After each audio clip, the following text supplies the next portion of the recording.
Un bon investisseur, c'est quelqu'un qui comprend où va le monde et il va en premier. Quand je dis ça, je fais allusion à une nouvelle année qui est en train de commencer. Quand une nouvelle année commence, on se pose la question, qu'est-ce qui n'a pas marché l'année d'avant? En 2022, qu'est-ce qui s'est passé dans l'écosystème? Où est-ce qu'on est en train de partir avec les crypto-monnaies? Quelles sont les tendances? Où est-ce que l'économie est en train de se diriger? Si vous ne comprenez pas tous ces aspects-là, vous allez rester dans quelque chose en pensant que vous êtes au bon endroit, mais en réalité, le monde aura changé. Il y aura toutes les choses qui auront migré autour de vous, mais vous serez resté là où il ne fallait pas. Les tendances d'hier ne sont pas forcément les tendances d'aujourd'hui. L'écosystème crypto-monnaie, c'est un écosystème en pleine construction. Du coup, tout change très rapidement. Il y a de nouveaux narratifs qui arrivent, il y a des problèmes qu'on résout en apportant d'autres choses encore un peu plus innovantes. Du coup, il est important de rester informé et surtout d'ajuster ses stratégies en fonction de ces différents changements-là.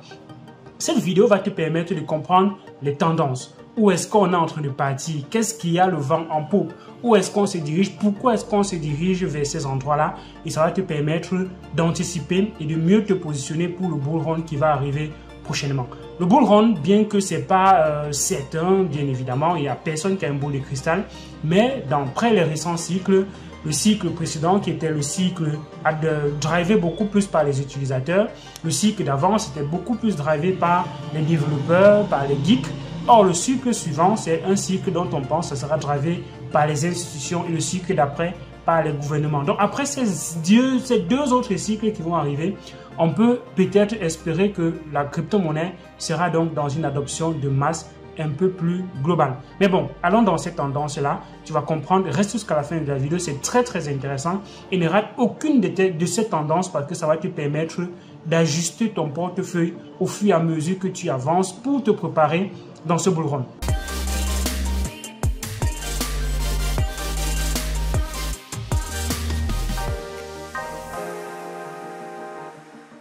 Première tendance dont on va parler pour 2023, ce sont les exchanges décentralisés.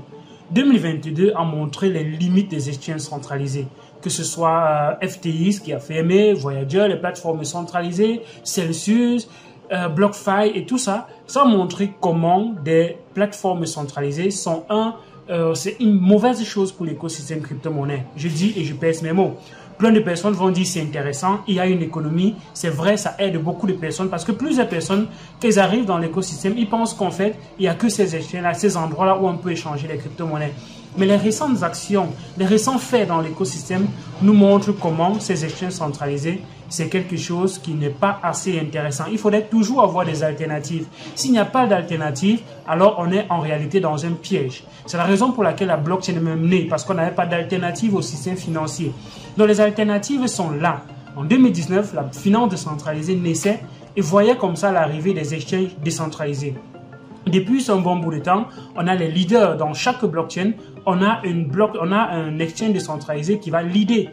On est sur Ethereum, on aura Uniswap. Sur la Binance Smart Chain, on aura PancakeSwap. Sur Solana, on en aura. Sur Terra Luna et bien d'autres là, on aura des exchanges décentralisés qui sont leaders. Il faut faire très attention parce que plusieurs exchanges décentralisés se sont fait hacker. Donc, choisir un exchange centralisé revient aussi à choisir un exchange qui est décentralisé, qui est sécurisé et qui a déjà fait ses preuves. D'où l'audit massif et aussi les quantités de liquidités bloquées sur un exchange décentralisé. Ça va vous permettre de comprendre que oui, en fait, s'il y a autant d'argent ici, c'est peut-être parce que c'est intéressant. Donc voilà une tendance de 2023 et ça va encore accentuer parce que aujourd'hui, plein de personnes ne font plus confiance aux exchanges centralisés et vont probablement fuir ces exchanges-là pour se réfugier vers les exchanges décentralisés. Et la liquidité va peut-être comme ça sortir de ces exchanges-là pour alimenter encore les liquidités des exchanges décentralisés. Et plus il y aura des frais de transaction là-bas, plus il y aura des transactions là-bas, plus les frais de transaction seront générés à ceux qui vont fournir de la liquidité et on va donc entrer dans la tendance de la DeFi. La DeFi, oui, plusieurs personnes ne comprennent pas ce que c'est jusqu'aujourd'hui. Il y a plusieurs personnes qui ont leur crypto-monnaie, ils laissent dormir dans les exchanges centralisés, ils n'en font rien. Certains vont aller staker et récupérer les petits minables intérêts qu'on va donner dans la finance centralisée, alors que dans la finance décentralisée, on peut peut-être en avoir plus en couplant les crypto-monnaies, en fournissant de la liquidité, en stakant pour générer d'autres crypto-monnaies, ainsi de suite en lending, donc en prêtant ta crypto-monnaie pour que d'autres personnes l'utilisent. Il y a toute cette économie des finances décentralisées là qui n'est même pas encore explorée.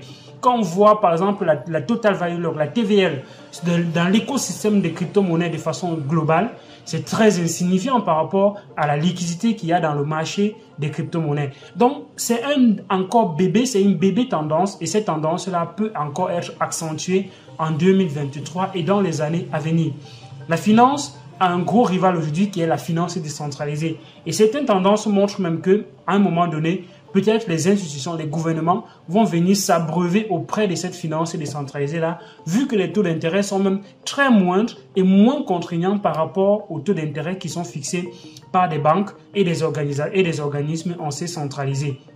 Ça, ce sont comme ça les deux plus grandes tendances qu'on va observer en 2023. Si tu comprends donc ça, tu comprends comment tu peux déjà sélectionner ton exchange décentralisé, comment tu peux sélectionner la plateforme de finances décentralisée et ne plus laisser dormir tes crypto-monnaies. La prochaine tendance de 2023, c'est les monnaies digitales de banque, donc les CBDC, Central Bank Digital Currency. On a vu ces tendances-là déjà observées depuis 2021, c'est depuis 2021, depuis 2020 même, plusieurs gouvernements ont émis l'idée de créer leur propre monnaie. Le but, c'est d'avoir également des moyens de contrôler les flux d'argent, de contrôler encore la monnaie et de retracer l'argent dans ces moyens de retranchement. Donc en 2023, on va observer ça. Et quand on va observer la création de ces CBDC-là, vous allez voir, il y aura un gros combat accru contre les crypto-monnaies parce qu'ils ne veulent pas que les monnaies digitales qui ne contrôlent pas soient utilisées par les utilisateurs. Donc, ils vont plutôt pousser l'utilisation de leur monnaie digitale.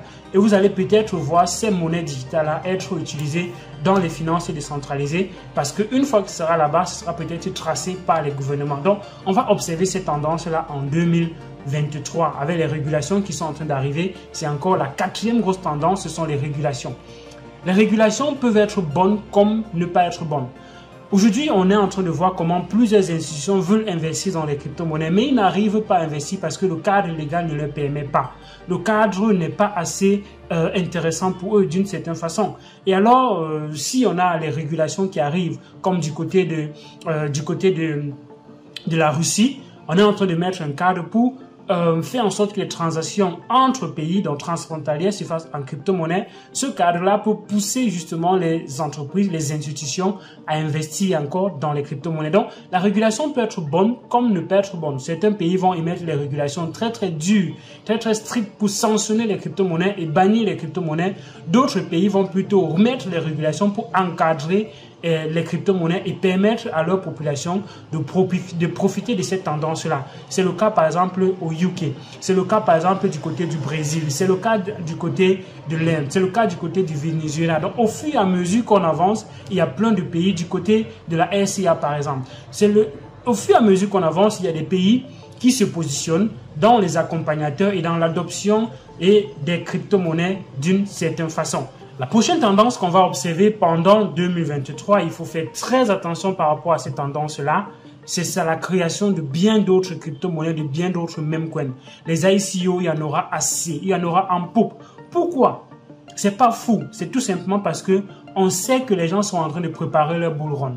Les gens préparent leur bull run, du coup, ils vont acheter des crypto-monnaies dans le bear market quand on est en train d'arriver au bull run en espérant que ça performe pendant le bull run.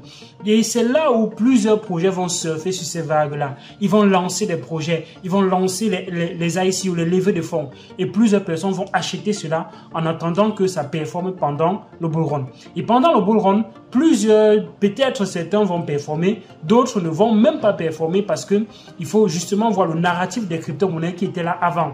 Certaines crypto-monnaies qui étaient là avant, qui ont développé pendant cette période de bear market, ils pourraient justement exploser pendant le bull run. Or, certaines crypto-monnaies viennent simplement surfer sur cette vague-là. Ce ne sont pas des projets qui sont là pour durer. Ce sont des projets qui sont là pour vous faire miroiter une tendance court terme, pour surfer sur cette tendance de tout performe et peut-être rendre riche certains au passage et appauvrir encore bien d'autres qui auront acheté des trucs qui vont domper parce qu'ils ne sauront pas quand prendre leur profit. Si tu n'as pas lu les 10 commandements, si tu n'as pas vu la vidéo des 10 commandements d'un crypto-investisseur, va regarder cette vidéo parce que ça va beaucoup t'aider à préparer ton bear market, ton bull market et à être un bon investisseur dans l'écosystème crypto-monnaie. Donc, quand on va surfer sur ces vagues-là, certaines personnes vont y laisser des plumes. Mais ceux qui vont appliquer la méthodologie, ceux qui vont appliquer une stratégie, ceux qui savent que oui, c'est comme ça que ça se passe, ceux qui savent que oui, il y a plein de projets qui vont mourir, vont surfer sur ces tendances et vont se faire de l'argent. Tandis que d'autres vont rester sur les lauriers, dormir en pensant qu'ils vont garder ça pendant 10 ans. Et en réalité, ils vont se faire lyncher, ils vont se faire plumer, comme on dit souvent. Donc, il faut faire très attention. Plein de projets vont voir le jour. Chacun avec des narratifs différents. Chacun avec des projets innovants. Chacun avec des choses qui sont parfois irréalisables et vont vous vendre comme ça de la poudre enfumée et après vont disparaître. Une autre tendance seront des blockchains. La blockchain aujourd'hui n'a pas encore le niveau de concurrencer les transactions dans le monde réel. Les transactions dans le monde réel, ça va très vite. Quand on est parfois dans le 11-11, quand on fait des transactions sur les plateformes de Alibaba, par exemple, on fait des millions de transactions par seconde. Oui, vous avez bien compris ce que j'ai dit. On fait des milliers de transactions par seconde. Donc, la blockchain aujourd'hui ne peut pas, par jour plutôt. Donc, je ne sais pas si c'est par jour, par heure, par seconde, mais c'est quand même une grande quantité de transactions qui arrivent là-bas par jour. Donc, du coup, il faudrait que la blockchain soit à mesure de traiter ce genre de transactions, soit à mesure de résoudre ce genre de problème, ce genre de besoin et garder la traçabilité. C'est la raison pour laquelle plusieurs systèmes ne peuvent pas encore migrer les solutions existantes qui sont déjà plus rapides que la blockchain sur la blockchain en fait. Et alors, ça va permettre à d'autres blockchains de voir le jour. D'autres blockchains vont venir avec les narratifs de rapidité. Et il faudrait toujours garder les 3 éléments en tête. Une blockchain, si elle est rapide, ça ne suffit pas. Il faudrait qu'elle soit rapide, qu'elle soit sécurisée et qu'elle soit décentralisée. Parce que si c'est centralisé, c'est pas intéressant. Donc du coup, on a vu certains blockchains arriver pendant cette période. On a vu Aptos qui est arrivé en promettant des choses qui ne sont pas encore réalisées. Et on a vu Sui à côté promettre aussi des choses qui ne sont pas réalisées. On a vu Ethereum dans sa roadmap qui a été annoncée mettre la notion de sharding. On a vu l'intelligence artificielle qui va se greffer aux côtés des ZK et Rollup et avec d'autres layer 2 comme ça pour scaler encore les transactions et permettre d'avoir encore une bonne expérience utilisateur. Donc, il y a cette tendance-là qui est en train de se faire. Il y a cette tendance-là qui est en train de se mettre en place. Plein de blockchains veulent concurrencer, veulent être la plus rapide, veulent être la meilleure. On a Cardano avec Hydra qui va scaler les transactions jusqu'à environ 1 million de transactions par seconde, en faisant peut-être de ça la blockchain la plus rapide.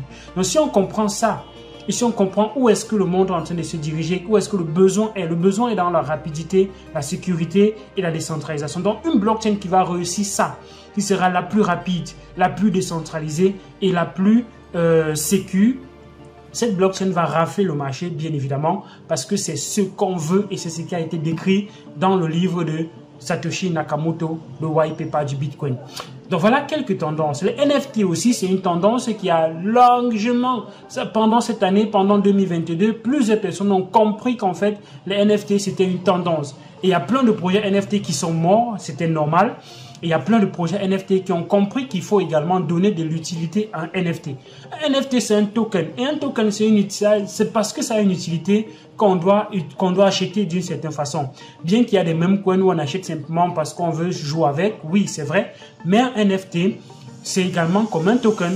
Donc du coup, soit il y a une communauté, soit il y a une utilité. S'il n'y a pas de communauté, il n'y a pas d'utilité, ben, le NFT ne servira à rien. Vous allez acheter des choses qui sont des tokens et qui ne vaudront rien à l'avenir. C'est pour ça que plein de projets NFT, ils sont en train de donner de l'utilité à le NFT.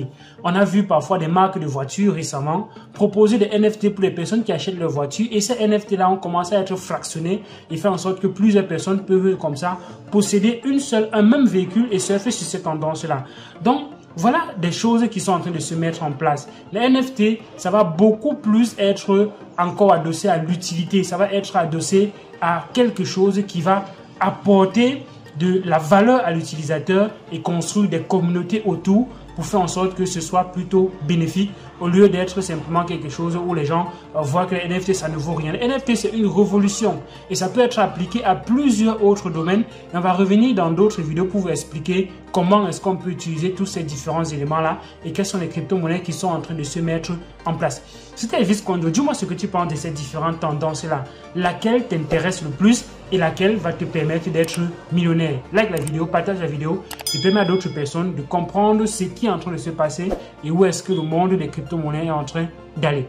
À d'autres vidéos sur la chaîne Elvis Kondo. Ciao.